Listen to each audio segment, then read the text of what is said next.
গরমে এই সিজনে আম মাখা বেশ ভালোই লাগে, অনেকেই দেখছি ফেসবুক ইউটিউবে করছে আম মাখা, তাই আমিও বসে গেলাম। আর এইদিকে ছিল বইয়েরও আবদার আম মাখা করে খাওয়াতে হবে।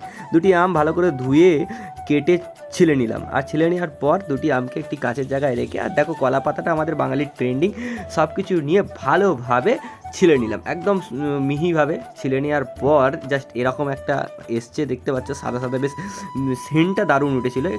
দুটি কাঁচা লঙ্কা নিয়ে ভালোভাবে একদম ছিলে নেওয়ার পর নুন, চিনি, গুঁড়ো লঙ্কা, কাঁচা লঙ্কাও দিয়েছিলাম দেখতে পেলে, কাঁচা লঙ্কা, কাসুন্দির সস দিলাম একটুখানি, আর লেবু তো দিতেই হবে ভাই, টকের সঙ্গে আর একটু লেবু সেন্টটা বেশ ছাড়বে, বেশ ভালোই। সবটাকে ভালোভাবে মিশিয়ে নেওয়ার পর এবার খেতে হবে টেস্ট করা।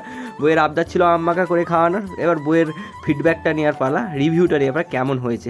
বেশ তোর মুখটা দেখেই বোঝাই যাচ্ছে বেশ ভালোই হয়েছে, আর আমিও একটু টেস্ট করে নিলাম সাথে সাথে, তো বেশ ভালো হয়েছে। আর কারা কারা এই সিজনে আম মাখা খেয়েছো কমেন্ট বক্সে লিখে জানাও।